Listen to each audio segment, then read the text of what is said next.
All right, three, two, one. Welcome to the Jacob and Nelson podcast. My name is Nelson, and you are? Jacob. And today's topic is cancel culture. But I That's believe you right. had a story to tell, Jacob. Yeah, I just wanted to start off with this, I guess, just because I think it'll be a little bit better to tell this on the front end before we start getting into cancel culture. So, you and I, we had our first podcast a couple of weeks ago at this point, and mostly, I guess, friends and family probably were the ones who were kind of able to gain access to it. But so I had sent it to a couple of people who I know as well, and so someone had texted me. You had been telling a story about when you were playing music at Lexington Market, Oh, wow. and you obviously, we've been talking about, making sort of preconceived determinations about people just based on their appearance or based on their looks or based on their economic status. And, I think even you had said something to the effect of you were more acutely aware of where your guitar was and where your belongings were because of the particular area that you were in. But those people that you were playing in front of were more free and more ready to give their last dollar to you presumably or potentially their last dollar that they had to their name because of the music that you were playing. And they did it with such an alacrity that it seemed counterintuitive that people who are presumably, destitute or not as well off as others were giving the last of their money or the last little bits of their money to you for the music that you were playing.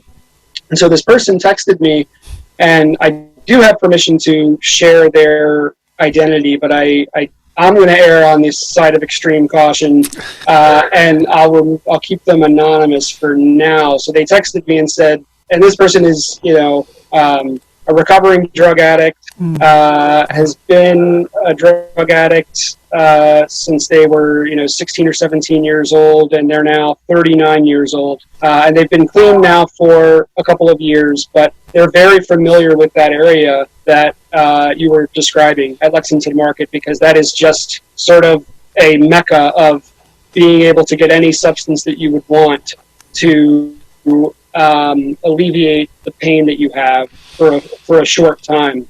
And so this person was familiar with that geographic region, and what this person said to me was that what you did through your music, and the reason why they were so touched by you, is that you offered them something that the drugs and the substances and the highs that they were feeling couldn't offer them, and that was hope.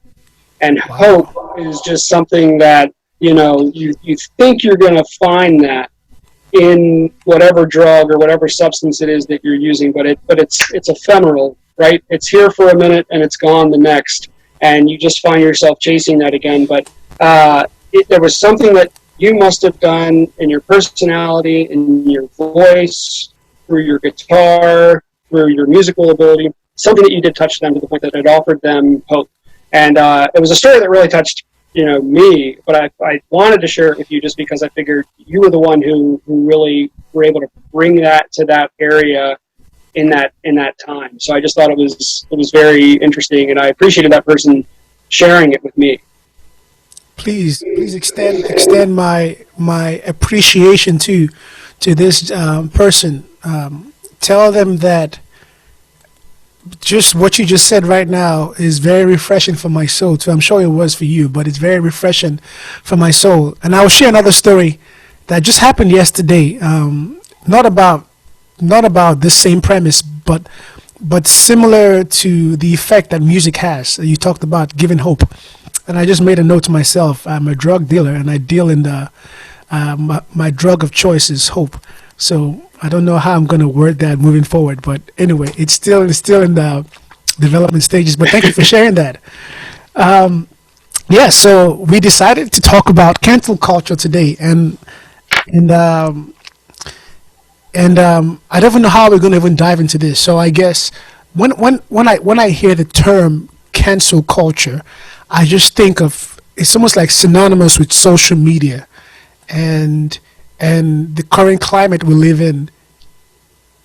Does that ring a bell? Does that resonate with you too, or do you think of something different when you hear that? It's a lot of the negative impacts that social media has. I wouldn't want to just completely bash social media, but but social media is certainly the platform that allows the message to just spread so ubiquitously. When somebody posts something on social media, and whenever the cancel culture police, whatever this group of people are, whenever they decided to seize on that person, it can be spread, and you don't need a whole lot of people spreading that message. That's the good thing about social media. If you have a really good idea, it can catch wildfire and it can grow rapidly with just 10 people share it, and those 10 people have a following of let's say 50,000, and then those 50,000 can spread it, and so you don't need that many people. The negative part of that is that once somebody has seized upon what you said and they've deemed what you've said cancelable, it spreads like wildfire, and then all of a sudden you're there and you're left at the stake to just sort of have the blows be rained down on you. So yeah, social media, I would say, is certainly the platform that this is most available to be used. It is. I was reading a New York Times article I was talking to you about before we hit record, and he talked about the idea that people think the cancel culture phenomena is something new, but I guess always happened from the beginning of time. Like, I guess the whole definition of cancel culture is basically shaming, boycotting, demeaning someone based on a particular stance they take, whether it's verbally or politically or religiously or whatever, or sexually. But that has been going on since the beginning of time. But we have this new media that, like we talked about in our last podcast, that we're all still trying to get a grasp of what this is about. Like, how do we navigate morality in this media? How do we navigate discourse in this media that is social media? And I find when things are faceless, there is a higher propensity for increased just attacks, increased anger, increased keyboard warriors. Like, I find like there's a correlation, at least in my opinion, between the faceless social medias versus the the social medias that have pictures and stuff. Like the Facebooks and Instagrams, so you still have your venom being thrown at each other. But I find with Twitter, it's way more compared to Instagram or TikTok or Facebook, just because of that aspect of having to see a human face you can associate with the rhetoric. Yeah, absolutely. And yeah, so it's been around with us for a while. But I think in today's day and age, it's how should you put it? It's so what collective body are these people? Right? If we're going to call them the cancel culture police, well, who's a member of it? Who is making the rules for knowing what is acceptable and what's not acceptable? Because it seems like it's a very fluid, just interchangeable, whatever set of rules seems to be apropos to the zeitgeist of what's being said right there in that moment that they can critically critique. So it's like, what self-appointed or self-elected group of people are the ones who are doing this? And so it's like, when there is no rule book, when you don't know the rules of the game that you're playing, imagine if I were to suggest to you, hey, listen, here's a game or a sport that I want you to play, but I'm not going to give you any of the rules to it prior to starting it. But the penalty for committing any infraction is censure, censoriousness, just losing your job. I mean, we can talk about several people that I've found that have lost their jobs over very, very innocuous posts that they have made, and so but you don't know the rules of the game, right? Myself and my self-elected appointed officials have this rule book, and we're constantly erasing or whiting out or adding to and making it up as we go along. And so you're immediately in a position where you don't know what the rules are, and you post and you just hope almost. You post and you know. I think as you were talking, this phrase came to mind: court of public opinion. And if the leader of that public opinion happens to be a potential influencer, because how do things go viral now on social media or on the internet, is when you have a topic, some kind of situation, and some kind of influencer latches onto that situation, they can then take it even farther than the average person with 50 to 100 followers who, the algorithm doesn't really share the information to their followers. But when you have an influencer that has a wide reach, wide tentacles, they can latch onto a particular situation or rhetoric or whatever, and then take that, and based on their opinion, based on their view, they can make it positive or negative. And I feel like a lot of these influencers tend to lean more towards the liberal side, because it's more the liberal sides that have access to progressive technology and social media, and that's where they live, that's the world they live in. And I find that a lot of this discourse, a lot of this cancel culture tends to happen more on the left, if you think about it, versus the right, or even versus the middle. So because they have access to all of these social media platforms, that you find this cancel culture phenomena just thriving. Yeah, no, I completely agree with that. I would say it's the extreme left who are the ones who are pushing it. And so I think it's important to distinguish between staunchly and fiercely on the left, moderately conservative and conservative. But I would overall, yes, I would agree with your assessment of it, because it seems like even over the last year and a half or 2 years, somehow free speech became a right-wing conservative issue, and it should be an issue that we are all fighting for. And the reason why did you say it became a right-wing conservative issue or a left-wing conservative issue? So it became an issue that conservatives were fighting for more than lefts, because the lefts were pushing the cancel culture and the silence culture and the mute culture.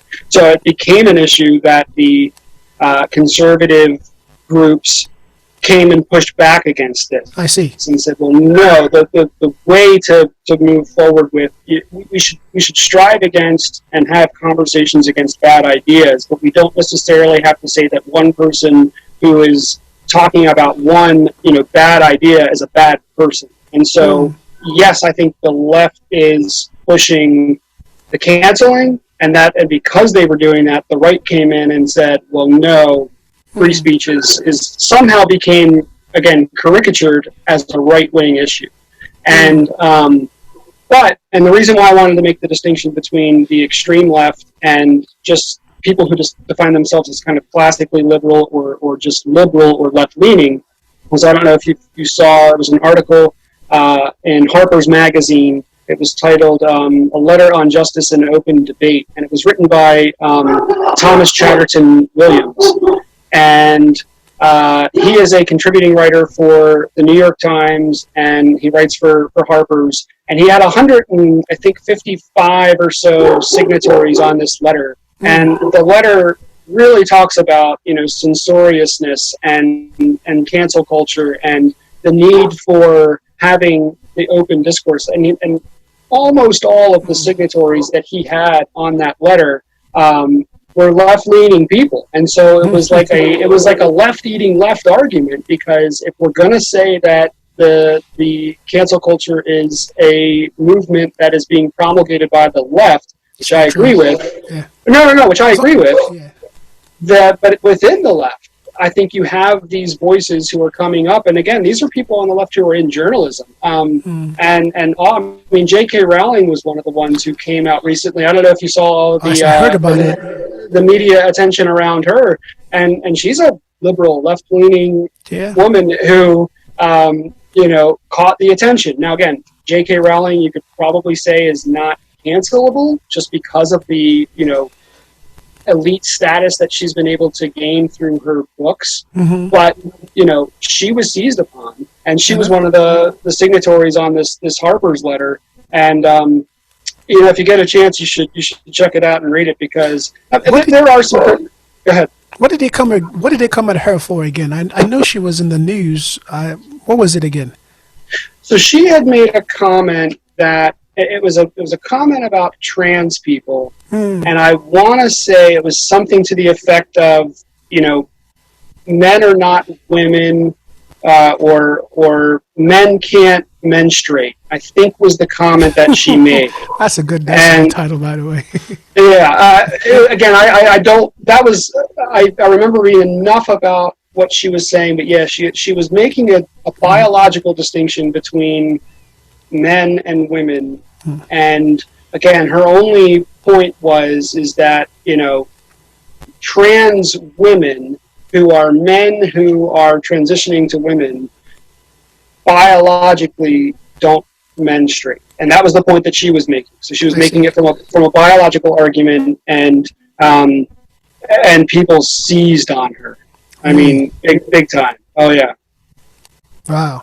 So the thing that baffles me with I don't know with the intimate details of how it plays out in the journalism world, in the entertainment world, in the political world.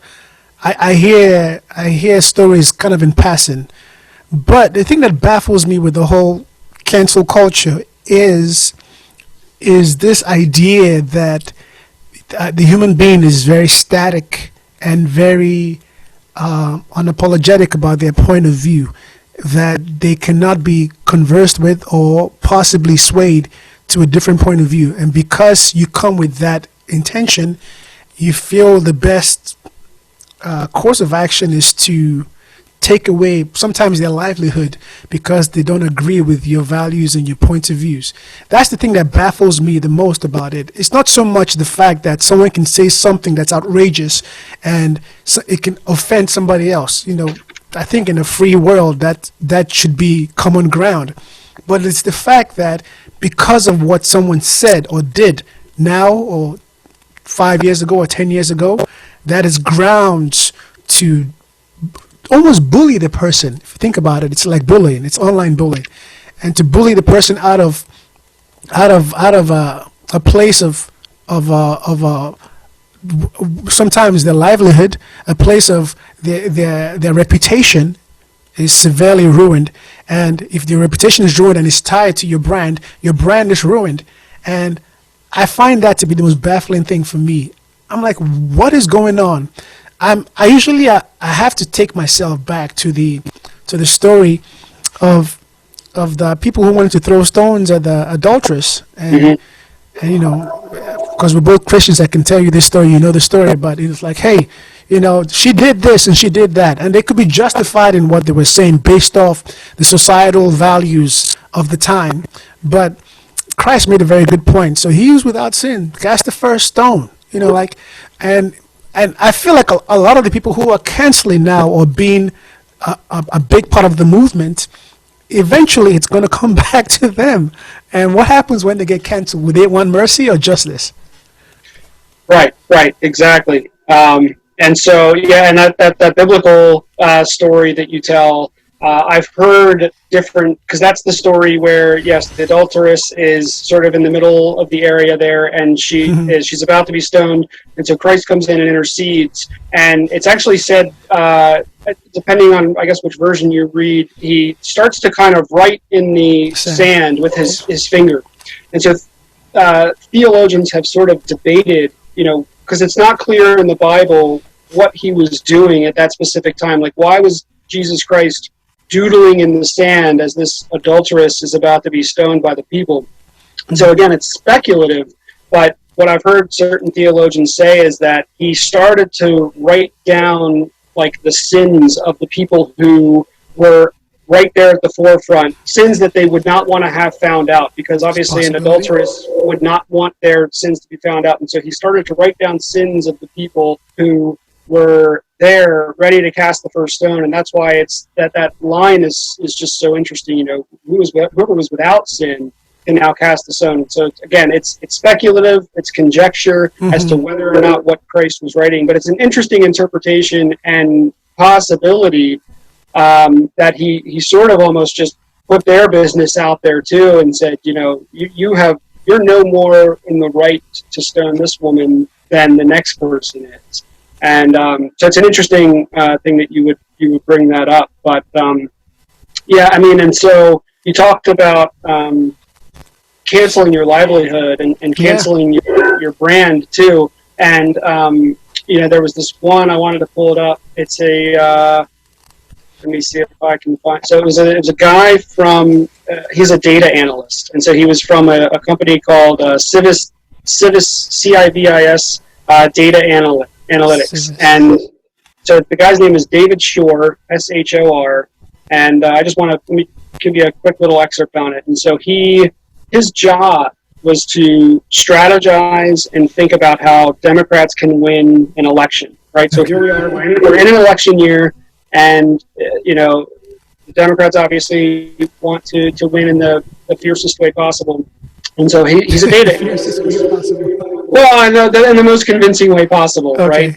Right? Most convincing is probably more appropriate. But so he's a data analyst. And so what he was doing was he had studied data that had to deal with that some professor from Princeton had published. And the results of that data were, and he tweets it, and he goes, basically the result was that nonviolent civil rights protests in the 1960s were more politically effective than violent ones.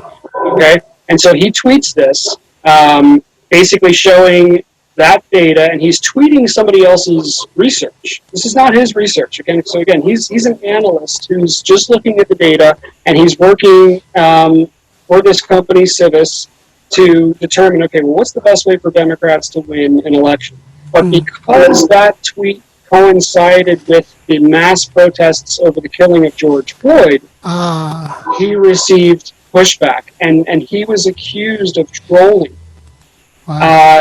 Those protests. And, you know, you want to talk about ruining somebody's livelihood. I mean, I think he was maybe 28 years old or something like that, and he's a data analyst, right? So you can make a couple of assumptions based on that. He's not independently wealthy. He's not J.K. Rowling, who can afford to be completely removed from whatever platform he's on. Most likely he's reliant on the income that he receives on a bi-weekly basis. And, you know, he was ultimately fired. He was fired for making those tweets because the public came out.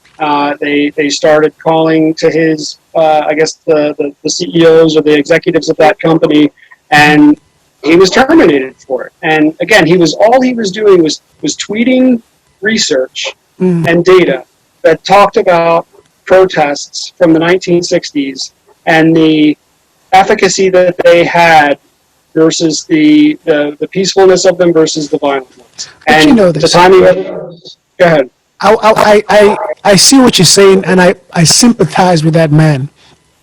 But I also we're both married men. We're both married men, so we know that there is a time to have a conversation with our wives, and usually it's not when they're angry, right? So you don't want to have a conversation when right after, you know, she just came back and she's upset about something. That's not the right time to say, "Hey, honey, where's my dinner?" You know, like, oh, you get what I'm saying. So I get and I sympathize with that. And sometimes a lot of scientists and data gatherers are very objective and very single-minded in what their purpose is with the data they're gathering. But there's a whole nother social, you know, complicated world that we live in, where sometimes the public is just not ready for certain things. I'll give you an example. So I come from Nigeria, and during Christmas, my brothers and I would go visit my grandparents in like one of the old capital of Nigeria called Lagos. We'll go visit our grandparents there, and our grandparents lived in a four-story building, and we stayed at the top story, so we could see the whole neighborhood play out. Now there was this thing called crowd justice. So whenever someone went through the marketplace and they stole something from like a vendor, and they stole it and ran off, all the vendor had to do was shout, "Ole!" Ole means thief. "Ole!" and point in the direction of the person running. And then you just watch the crowd just swarm to this person. And they usually catch this person, and they beat this person, and they put, tires, like, car tires, and this person pour gasoline and set the person. I've seen this twice as a kid. This crowd justice, because once you have that environment that's just brimming and ready for that kind of justice, and then you just add the right kind of ingredients to it, then you cannot control the crowd anymore. The crowd just it's just like the tire with the fire and the petroleum. You just accelerate the process of crowd justice. And I think the same thing too happens with a lot of, like, with the civil rights movement, with the women's rights movement, with the gay rights movement, with the different movements, with the Me Too movement. There was a time when it was not, even though it was brave to speak the truth, but there's a time when you have to speak the truth with a certain kind of awareness of the environment you're in, and knowing that sometimes speaking the truth, I'm not saying lie, but speaking the truth with an awareness of what's happening, is at sometimes, not all the times, at sometimes beneficial for your health and your wealth, and it just, who am I to say when to and how much, but I just think, like the gentleman you just described, he has to be aware of just how volatile things were with the George Floyd. Everyone was angry. I was angry. Most of my Caucasian friends were angry too, and everyone was angry. So is that the right time to drop that little truth nugget? Probably not. So, but hey, what do I know?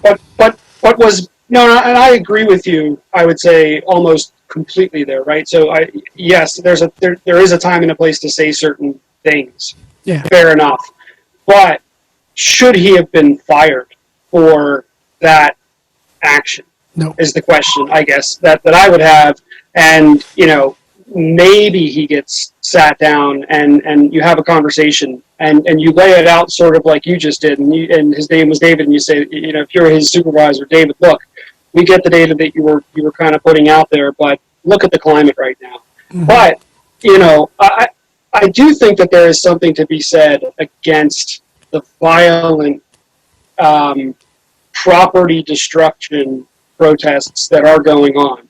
And, so I want to hold your feet to the fire a little bit on this one, just because there was a, no, and it's not bad. It's, I'm just playing. So there was a conversation that you had with Jonathan Prothero, Jen, and Alina. Oh, boy. From Central. No, and it was I'm just playing. I don't. You got me. Like, I feel like I'm. No, trust me, to walk to the wolves here, and no, and it was right around that time of the George Floyd incident, mm-hmm. And so Jonathan took it upon himself to sort of to gather the three of you together and have a very poignant conversation, right? Mm-hmm. But there was something that you said. You quoted an African proverb. And it was, well, if the people if I don't feel the warmth, correct me because I'm going to butcher this. If I don't feel the warmth from the village that I live in, I'm going to burn it to the ground and feel the warmth from the fire. Is that roughly what the quote was that you were quoting? Exactly right. If I don't, I will burn the village to feel the warmth I never got. To feel the warmth I never got. And so I understand point that proverb is trying to make, but to me it doesn't. The violence that's going on, if you look at the cities like Portland right now, and a couple of others, so the violence that's taking place there and the destruction, terrible destruction of property and burnings. I guess I wanted to hear your take a little bit more on, I guess, expanding on what that proverb means to you and what you meant by it, because it almost sounded like, and I think even Jonathan chimed in, it almost sounded like we just sort of glossed over or dismissed the fact that, destruction, like there's a difference between protesting and rioting. And I think it's very clear to True. make that distinction, right? Mm-hmm. And so I just want to hear your thoughts on what that proverb means. I'm so glad you asked me that. And thanks for phrasing it that way, very gently and very kindly. Appreciate you, brother. And so I think Trevor Noah did a really good job of detailing how he felt about this, and I'll probably butcher it, but I'll do my best. So in a society, for example, in my neighborhood, right, we have this unwritten rule and written rules too, to say, this is my property. You don't step into my property without my permission. You don't go open my door and walk into my fridge and grab my stuff, right? We also have the homeowners association. We have the neighborhood watch. And there's a certain standard we have to keep within our homes here that makes our homes, keep their value or appreciate in value. So I don't want my home to depreciate in value because everything around me is not according to standard or code. So keep your lawn a certain way, clean up your backyard, make sure your fences are in order, make sure, just keep your house, maintain your house and improve upon it. So there's this unwritten rule in a society that we're all going to adhere to a certain standard, right? And we employ certain people to oversee, those standards. Those standards are met. We pay them sometimes, public servants, to oversee that those standards are met. Now, what I meant by what I said was, in the black community, especially the African American community, there is this unwritten rule that our property does not matter as much as our next door neighbors. Now, how do we know this? We have documented history with slavery, with segregation, with Jim Crow, with redlining, with police brutality, with the whole, I keep going on and on and on. So it gets to a point where the people who we look to protect us because we pay them as public servants, whether it be our politicians, whether it be the police, whether it be the lawmakers, we've looked to these people to protect us because they say we are free citizens and we deserve not just civil rights, which is a weird thing, equal rights, right? Right. But we deserve civil or equal rights. Well, when obviously when this thing is being perpetuated over and over in the media, where our rights are being denied and taken and forcibly taken from us, and over and over, and we see these images. And now the images we see are just here and there. Some people actually live in these images all day, every day. They grow up in this environment where they see police brutality. They see a lack of care in their neighborhoods. They see a lack of investment in their neighborhoods. So what happens? It keeps building up and piling up and piling up. And it gets to the point where, like the George Floyd incident and the Ahmaud Arbery incident and Breonna Taylor, those were the things that broke the camel's back and then exploded into this idea of, okay, well, if you break this unwritten rule we have, that it's your job to protect us, and we can see, for everyone to see that you are not protecting us, well, guess what? We're going to protect ourselves and act out now, because if you can break the rule and you're the lawmaker, then why do I have to hold myself to some standard that you're not even keeping yourself? So, and a lot of times you see protests most protests they mean well. They want to affect change. They want to affect, discourse. They want to affect something to change status quo. But what tends to happen is, if I keep protesting and you're not listening, and you keep saying, don't do this, that's not how you protest, this is not the time to protest, this is not the place to protest, this is not the avenue to protest, well, guess what?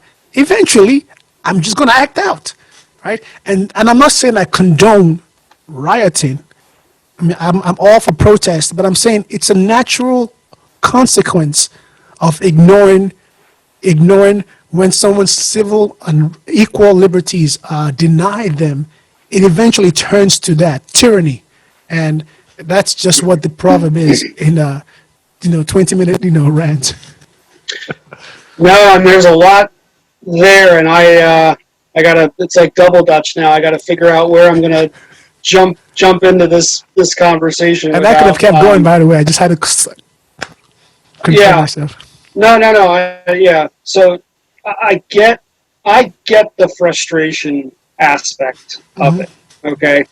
But what about innocent bystanders who don't adhere to those principles or that type of culture that you're talking about? And I'll give just a couple of quick examples on this.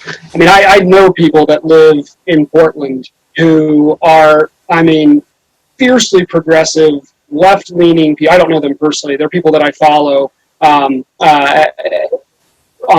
different social media outlets, and I read them. And I think I mentioned one of them last time we spoke, Brett Weinstein and his wife, Dr. Heather Heying. Right, so they're both evolutionary biologists. I mean, if you look at just their political affiliations and their leanings, I mean, they're self-described fiercely progressive, right? And they live in Portland, and they are, imploring some type of authority to come in there and help with the destruction that's going on in that city right now. So you could call them an innocent bystander of the destruction that's taking place. And there was another one that had gone around. There was a video. It was a Black Lives Matter protest, and there was a. I'm going to be very careful how I phrase this, but so there was a homosexual who was, I guess, maybe disrupting the protest. There was a video that was going around about it, and he had gotten himself mixed up in this crowd of Black Lives Matter activists.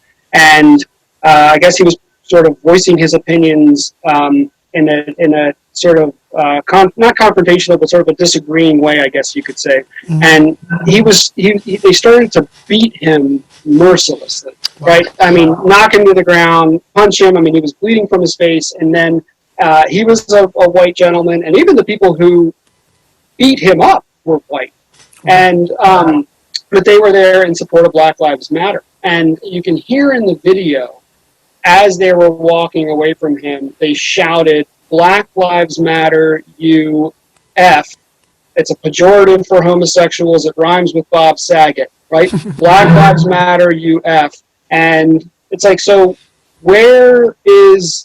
how is that acceptable? So here's somebody.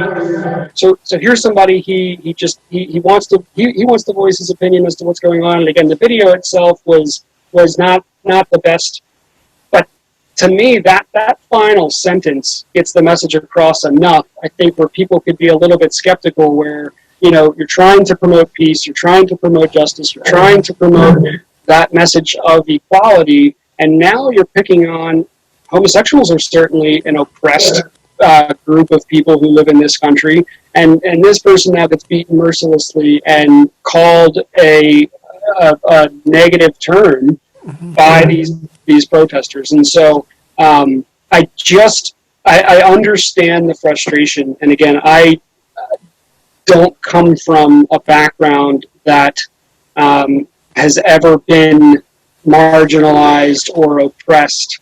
Thank God. So in my mind, when I see the violence and destruction and the looting, and it's just, you're doing this to your own neighborhoods. You're doing this to your own store corners or business owners who are trying to provide a service to the community. And so I guess don't see the net positive result that can come from it, because, it doesn't, at least it hasn't, in my opinion, it hasn't made people tune into their message closer. I think it, with the media coverage of it, it seems to,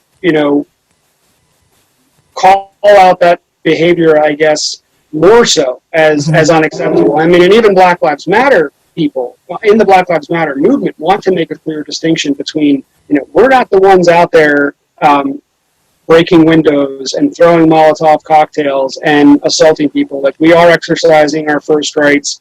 We do want equality. We do want change. And obviously that is fine. I think, again, that the distinction from when that protest turns violent, and now you have innocent bystanders who are now becoming victim of, an unwritten or written cultural rule that they weren't privy to or they don't subscribe to. It where's the line? I agree with you.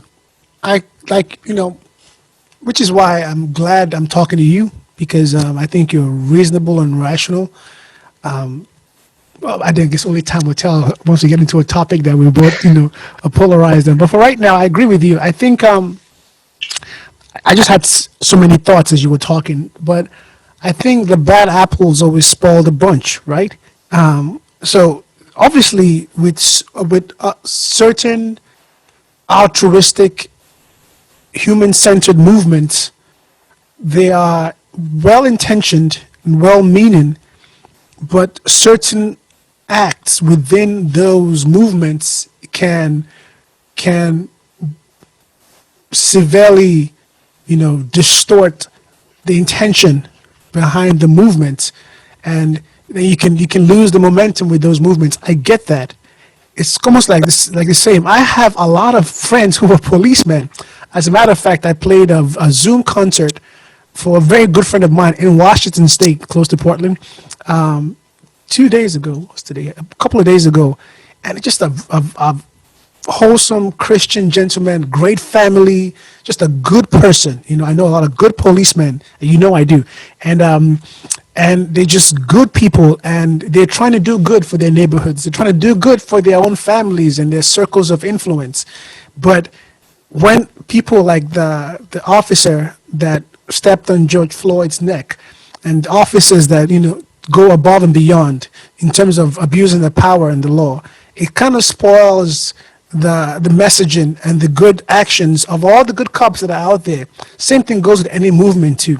So which is why I feel like a significant amount of passion and compassion and energy has to go towards building our leaders, right? Our leaders in all this, whether it's the leaders in the law enforcement, leaders in the Black Lives, civil rights movement or whatever, leaders in the Black communities, in any community or in any movement, a lot of compassion and passion has to go towards building them up. Why? Because a lot of times the people will look to you for direction in times of friction are these leaders. And if the leaders add to the flame, pour more fuel to the flame that is division, then more of these instances where people will loot their own communities happen. More of these instances where people will kill each other happen. But if the leaders are sensible enough and their rhetoric is sensible enough, people will follow, right? So I place a lot of responsibility on our leaders, but I also view their position with a lot of passion and compassion, because it's not easy to be them. And sometimes stepping out on a limb and speaking, like we said, the truth in a time when maybe it's not easily acceptable can help to slow down or stop those bad apples from okay, I'll give you a good example. I'm a big UFC guy. I love mixed martial arts. It was nice for me to see when all the rioters were going about during the height of the recent George Floyd incidents, when everything was happening. It was nice for me to see John Jones. I'm not his biggest fan, but he's a big time fighter. It was nice for me to see him going out to the neighborhoods and stopping people from looting, because there was video. It's like, hey, can I see? Did you see that video? Yeah. Okay. Yep. I mean, this is the greatest fighter, arguably, in the world. If he tells you hand that over, you're going to hand it over. But he's a leader. Then people saw the video. They were inspired by that. They were moved by that. But I found also on the flip side, there were several people in leadership positions, influencers, if you want to call them, that they were fanning the flame of division, fanning the flame of this and that, and friction, and you just had more of those kind of tyrannical acts. So I agree with you. Like, those things are symptoms of a broken system. Tyranny is a symptom of a broken system. Riots are a symptom of a broken system.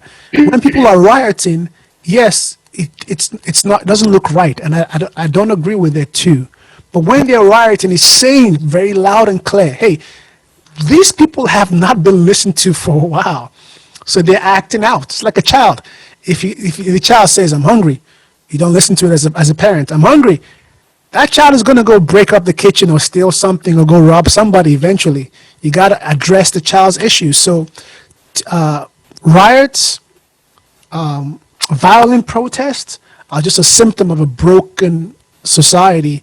And we cannot look at the symptoms as, let's fix the symptoms and then we can fix the society. We got to fix the society first, and the symptoms will follow. Yeah, no, I think that's well said, and I do agree with that. And right, and so if it is a societal issue, and we've gone way off of the topic of cancel culture, but I think it's fine. Right, so there's a societal issue, Yeah. and this would be a good time to bring up the equality of opportunity. And there is, and that's different from equality of outcome, right? To make sure that those two terms are distinct, they're categorized in their own box, and one is a really good thing that everyone should be fighting for, and one of them is not a good thing that we should not be fighting for. But there are in those societies and in those cities, there's not equality of opportunity. And when you have a lack of equality of opportunity, you do see increases of crime. When you see increases of crime, you see increases of interactions with police. When you see interactions with police, with people who don't have much to lose, you're going to see more violent interactions with those police. And so, right, that's a problem that perpetuates itself. And so, yes, you look at cities like Baltimore, especially the impoverished and destitute and broken cities within that city, but Baltimore and Chicago and, fill in the blank. But when you're impoverished and you're born into a home that's impoverished, and you're not going to be afforded the same opportunities. And we spoke about this a little bit on the last podcast, but this is a crucial point. That equality of opportunity, right? So that newborn who's born in an area at Penn and North in Baltimore, Pennsylvania Avenue and North Avenue in Baltimore, which was described as the epicenter of the riots that were taking place in 2015. Yep. And it's a very broken neighborhood. A child born there to, whatever economic status that their parents have is not going to be afforded the same opportunities as a child born in Rockville, Montgomery County. Yeah. Right? You're talking about Montgomery County is the wealthiest county, one of the wealthiest counties in the country. Yeah, in the country, right? Certainly in the state of Maryland, but arguably one of the wealthiest counties in the country. And the schools are better. The wealth status is better. The income status is better. And so, again, if you put race aside, right? Whatever race the child is, let's say it's two black kids. One black kid from Montgomery County born to a stable household with a stable income and just an infinite number of opportunities, and a black child born at Pennsylvania Avenue and North, and track their progress, right? You can let's race out of it. Almost always the person that's in Montgomery County is going to come out ahead, right? Yes and no. I think you have a great point in the sense that, if it was two black kids from two different neighborhoods and one had a fertile, climate to thrive, and the other one has, whatever. Obviously, the outcomes heavily swayed on the one that has a fertile environment to thrive. However, going back to our original topic, cancel culture, people don't realize that the African American has been canceled from the beginning of time, which is meant that because of generational wealth and you know, laws have been passed that have kept his father, his grandfather, his, you know, behind the line. So now they're trying to catch up, right? They're still trying to catch up. So because of all this influences, societal, racial, economical, they are now placed in a position where they're already behind.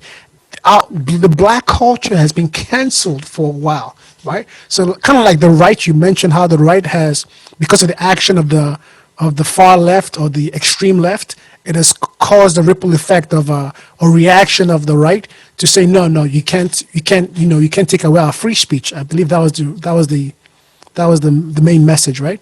So the same thing is happening with black culture, where, don't get me wrong, there are a lot of issues within black society and black culture. However, the black culture itself has been canceled from the minute the black man walked into this country with chains in his arms and his ankles, right? And it's been perpetuated over the years. It has gotten better for sure, but it's still not equal, right?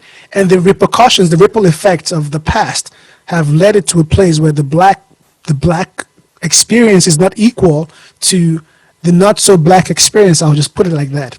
And because of that climate that we live in, the black experience is like, okay, I need you to hear my voice and understand that I am in this impoverished neighborhood. It's not because of my own doing, because of systems that were put in place that brought me to this point.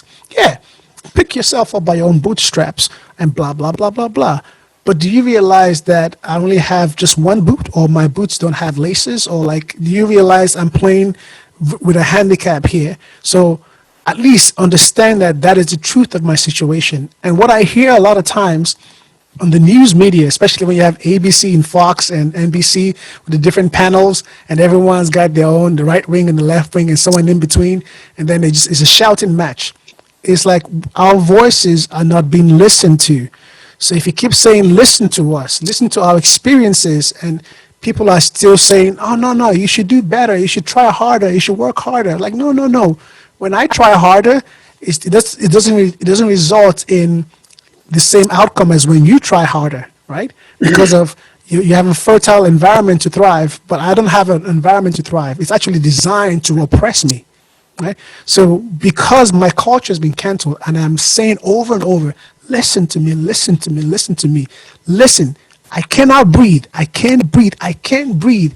And eventually it's like, okay, I'm just going to act out now. Now you're going to listen to me. Now, when I burn your stores, I don't agree with that, FYI, cancel culture. When I burn your stores, now you're going to listen to me. When I burn up your hospitals, now you're going to listen to me. It's not the right thing, but it's a symptom of a broken society. And I think until everyone agrees that we have a broken society, and then we start having discourse about how to fix this. I don't know how to fix it. It's way above my pay grade. But until we get to that point where we acknowledge that it's a broken system, and we all agree on that, we cannot move forward. So the black culture has been canceled. That's why it's acting out. Yeah. And I guess. And can I say one thing? Sorry, if I forget. One more thing too. There's also and I did not realize this until I'm Nigerian, but I'm also black, right? But I did not realize this until after a while of living here that, like for example, I know there is some racism towards the Jewish man, for example. I hear rumors of it as I navigate my way through different social circles. I hear there's some racism with Italians, I hear that as I navigate through all these social circles. But an Italian man, a Jewish man coming from 100 yards away looks like a Caucasian man. Mm-hmm. Everyone knows who I am, from 100 yards away. It's easy. My name gives me away. Nelson Imogpai, he must be black. Nelson Jones, he must be black. Nelson Jackson, he must be black, right? In the what they call it, job applications we fill out, the names can suggest race too. And I'm not saying that it's an explicit bias, but I'm saying maybe it's implicit. Maybe it's somewhere deep down that we have to address. So I'm saying that you can see me coming a mile away, and you can make up your mind about maybe if I get into your face.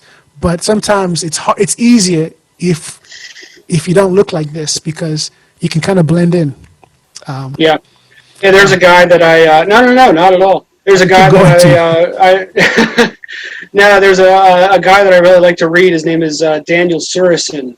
I don't know if you've ever heard his name before, but he's I believe he's retired now, Army major. And he's a historian. And he used to teach at West Point, and he went through a course and he taught sort of like the history of the United States. Not as it is conventionally taught in our school systems today. Yeah. But, and I don't even know how many, pieces he's up to at this point. It's like 30 or 35 certain segments that he's written about this, and he's written about it, just the history going backwards pretty far. But he speaks to that point specifically. The way that you said it was, it was a status symbol back when, at the inception of slavery, your white skin attributed you certain qualities and advantages than a person with black skin. And even if that person with black skin wasn't a slave, that skin color put them at a lower starting point just by consequence of their skin color. And he writes about that, and he elucidates that point much more articulately and eloquently than I can right now, because it's been quite a while since I've read his work. But I mean that's clearly a problem, and there are two figures. These are charts. I didn't even know we were going to talk about this tonight, to be perfectly honest.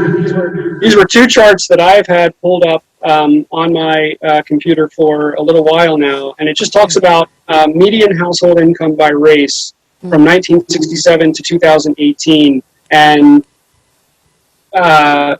blacks are at the bottom of that chart all the way from 1967 all the way to 2018. Asians are at the top. White and not Hispanic is second, and then all other races, or Hispanic or any race, is third, or all races rather, is third. Hispanic is fourth, and black is fifth. And so there's a huge disparity between those. And then there was another one that I had looked up a little while ago, where it talks about the median value of family net worth. And the median value of family net worth among whites or non-Hispanics is $171,000. Now that's not income, but that's net worth. Wow. And the median value of net worth for a family for African Americans is $17,150. Right? So that's a 10x difference. Yes. In blacks and white non-Hispanics, according to the way that this chart is constructed, and the way that that data comes from 2016. Now, again, it would be worthwhile to look into what that data suggests, but I think you're right, and I think that the equality of opportunity that we have spoken about is certainly a part of the problem. If it's not the entire problem, I don't want to say that it's the entire problem, but if we're running a race, a 100-meter dash, and I get to start at 50 meters and you're starting at the starting line, it's not an equal race. And and so that equality of opportunity and equality of outcome conversation. So equality of outcome is, we're all afforded the same equality of opportunity. Yeah, I know that. At the end, we all still arrive at the same place, and that is a doctrine that I would strongly disagree with. I think that's Marxism, right? That's where you devolve into systems that doesn't, right? That's basically Marxism, exactly. So, but I had gotten into a conversation recently with someone close to me, and we had a disagreement about. Have you ever seen it's either a GIF or a meme, and it's an equality meme, and it's three people who are standing at a fence, and the fence is 4 feet tall, and they're trying to see over the fence to see a baseball field.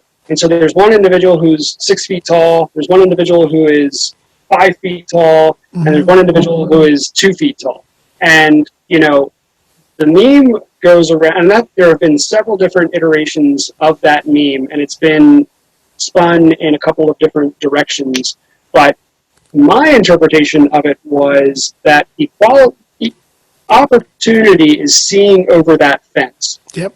Right? So my interpretation of equality was the 6 foot tall person doesn't require a box. The 5 foot tall person or the 4 foot tall person does require one box to see over the fence, but the 6 foot tall person gives the 3 foot tall person the extra box, right? So the meme goes that, equality is all three of them get a box. So now the 6 foot tall person is 7 feet, the 5 foot tall person is 6 feet, and the 2 foot tall person still can't see over the fence.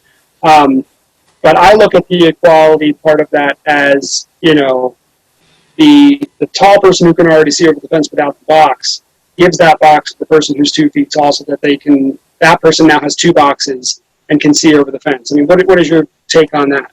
Oh, by the way, that was a great explanation. I couldn't have said it better myself. I've always thought the same, but I couldn't have said that better. So great explanation. I think anyone listening to that will get the picture. And I've seen that meme, and I've had conversations with people about that. I think the human race will not have evolved if there was an equality of outcome. The survival of the fittest. It's designed, nature is designed it that way, so that way people who are lazy die out, and people who are hardworking, they thrive, and it's good for the species. I don't want to go into biology but to bring it back down to earth, if the person who was 3 feet was looking at the one who was 6 feet, who could look over the fence, and that person who was 3 feet was shouting at the person who was 6 feet, "How dare you? I'm all the way down here. Pick me up, and pick me up, so that way I can see. Put me on your shoulder so I can see." It's always going to be. What I'm looking for is always going to be a necessary relationship for the 3 feet person to have opportunity. They're always going to look towards that 6 feet person to give them that opportunity, right? So you had mentioned the Asian community or the wealthiest, right? But if you find also a lot of Asian markets that have strongholds in a lot of major cities. They have strongholds, whether it's in retail, in business, whatever it is they delve into. They have strongholds, and they boost the Asian economy so they can stand on their own 2 feet and look over that fence because economically they're doing well. They don't have the stigma of coming to this country with chains. They don't have the stigma of having laws written against them that place them at a disadvantage. So you say to the 3 feet man, right? And I don't want to use race. I'll talk about height now. You say to the man who is 3 feet, okay, well, I need you to work as hard as I work so you can get the same outcome. We get justifiable outcomes for ourselves, right? But the man who is 3 feet is saying, I cannot change my circumstance, right? I will have to pull you down so I can get on your neck so I can see over this, right? That's the only way. Or I have to go around this wall. Don't build a wall. But I have to go around this wall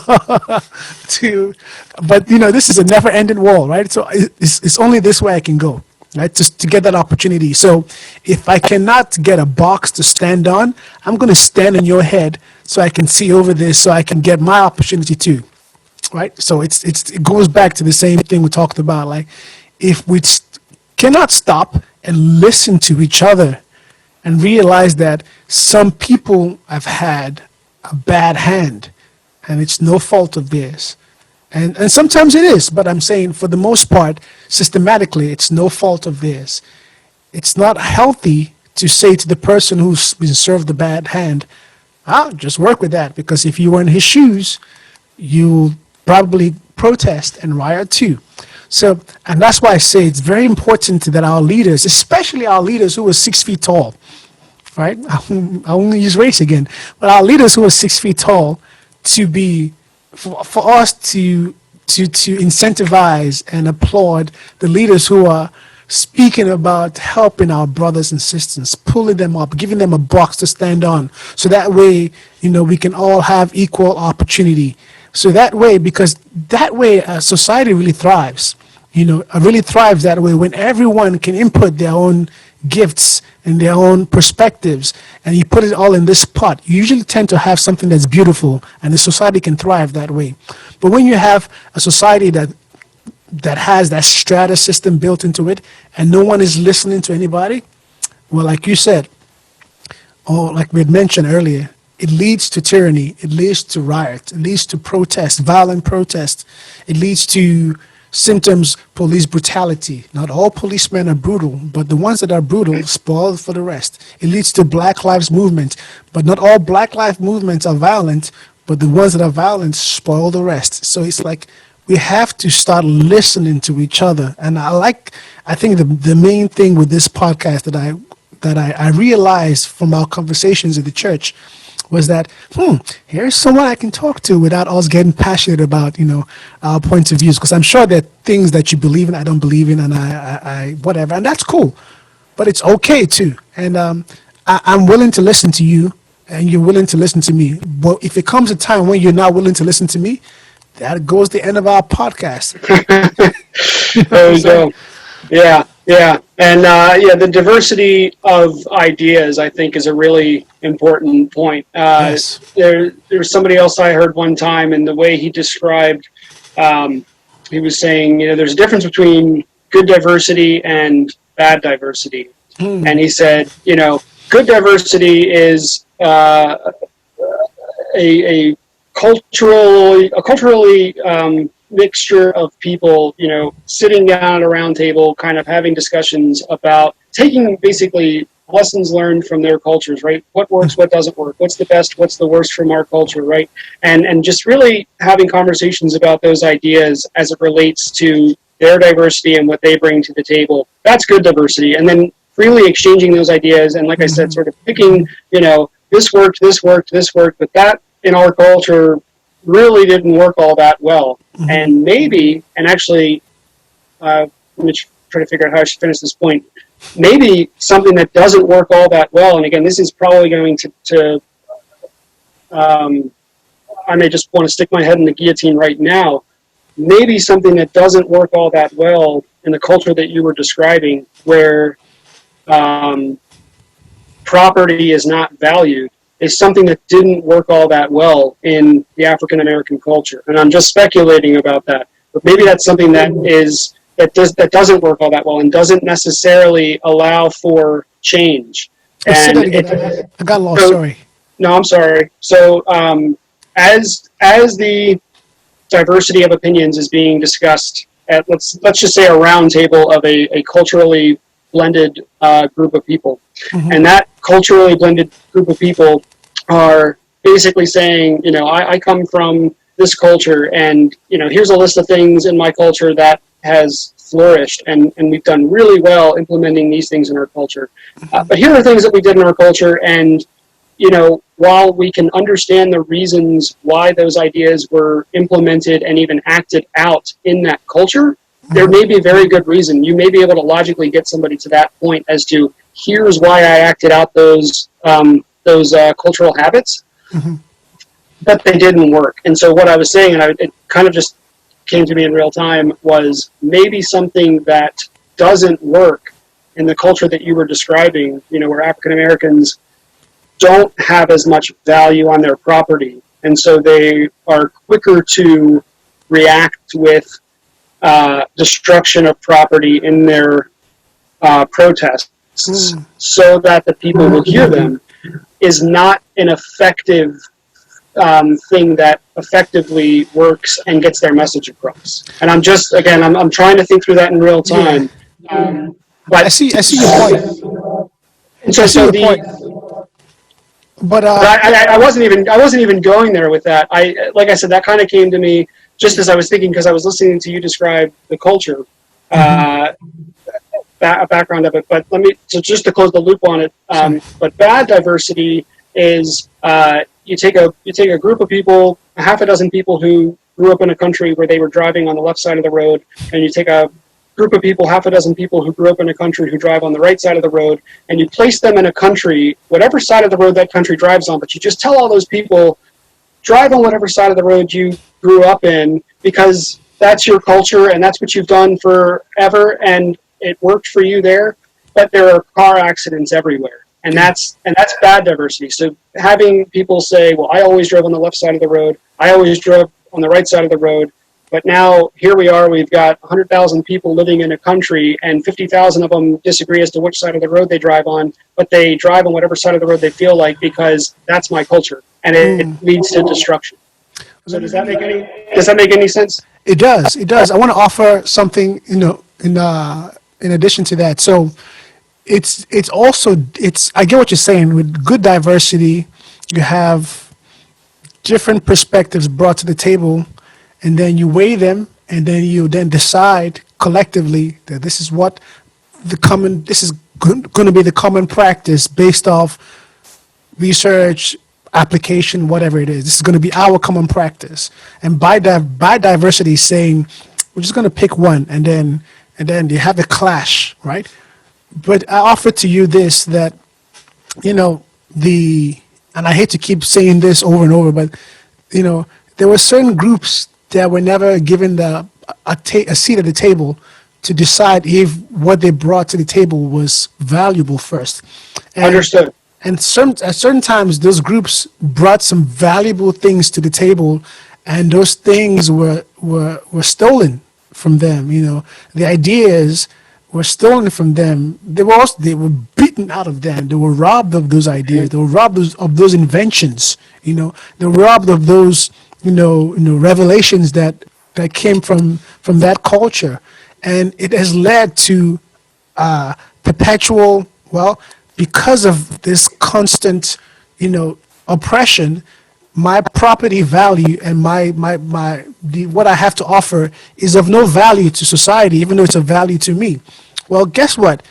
Kind of like you just said, if there's bad diversity, eventually there are going to be a lot of accidents. Well, the accidents we are seeing is the symptoms of what we see right now in Portland, with the whole Black Lives Matter movement, with the whole Me Too movement too. There was a biodiversity when it came to how men and women were treated in the workplace, in the entertainment field. And because of that, it led to a situation where men abused their power, and women just said, at a certain point, we've had enough, and then that was the clash. So I agree with what you're saying, and I think a lot of the symptoms we're seeing right now is because of biodiversity. Not everyone was allowed to bring the best parts of them to the table. Not everyone was even given a seat on the table. So no, that's an absolutely crucial point, and that's where the point of equality of opportunity really has to start.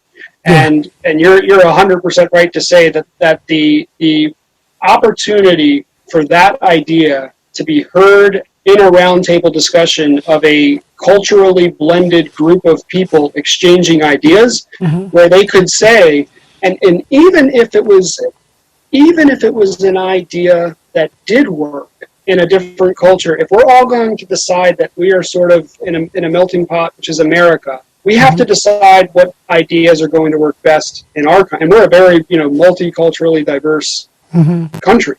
And so that's why it's crucially important to have those conversations and say, yeah, this was something that we did in our community because of X. And but then you have that discussion and say, okay, well, is that game theoretically viable? Does that play out through a game theory in real time with the current circumstances that we have? And then that's where that exchange of ideas comes through, and you say, well, no, maybe it doesn't. I would argue probably it doesn't. I think I would argue that it shouldn't play out that way. Yeah. But what's the alternative? And the alternative is, well, people are starting off at different starting lines, and they're making their way toward the same finish line, and that's where the equality of opportunity disparity comes from.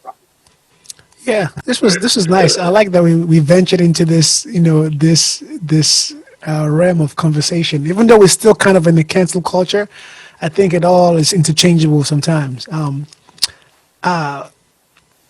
So, No, I'm glad we came down this road too. and I feel like so much more we can explore. So much more we can explore here, and I think we almost need to have another episode on cancel culture I was too. going to say that. I was going to say, I don't think we've delved deep enough into it, but Yeah. what are some, because I want to end this so that way we don't have too large of a file. We have to revisit this again. Maybe next time we'll see what people say after they listen to this, if we should revisit this. But maybe some final thoughts. If you want to go first, I can go first before we wrap this up tonight. Yeah, you wanted me to go first? It's up. I can go first if you want me to.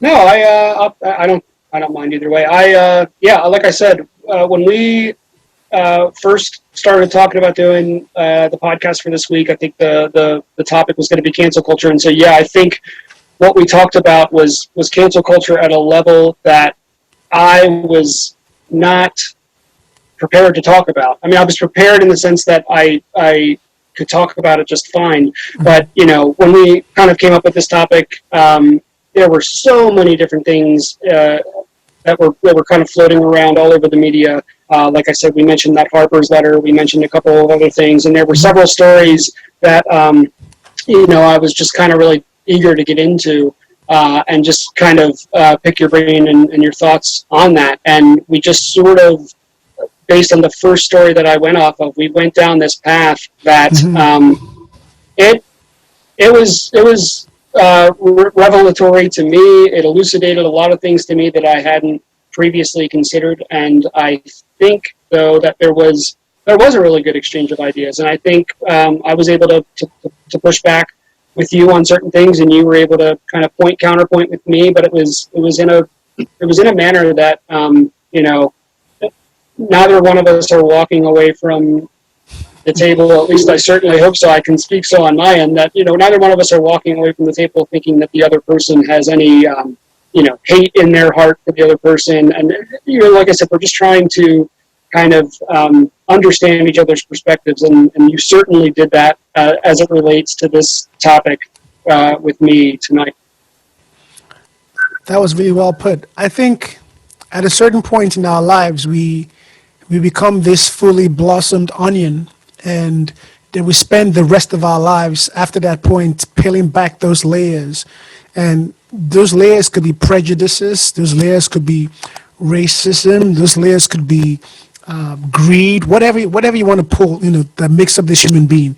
We will never completely pull off all the layers to reveal the purest version of ourselves, but I think it's in the journey of peeling these layers off that we can become better human beings.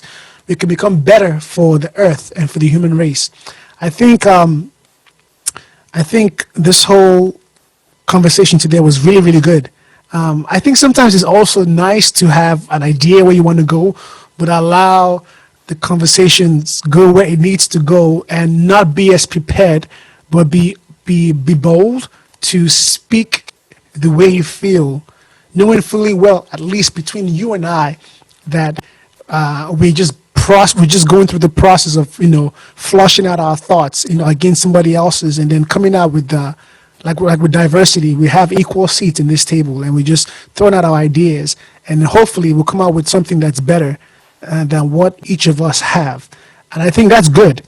My hope and my prayer is that the intention behind what we're doing today is not lost on the viewer or the listener, to understand that we're just two men from two different backgrounds coming together to talk about one common topic, and hopefully they can see that we're trying to make a difference through our discourse. And that's all I pray that's all I pray happens through this podcast. So we definitely have to revisit cancel culture again, because I have so much. I had notes all the way here, but I can't even get to my notes. Yeah. No. I'm, like you said, though, I am glad it took the turn that it did. I thought it was a fantastic conversation, and I thought it was great. Jacob, thank you so much. We definitely have to do this again I was going to say tomorrow, next week. Yep. Yeah, definitely. Very good. Good stuff. Appreciate you, brother, and I'll catch you on Cancel Culture número 2. That's right. See you next time. All right, brother. Peace.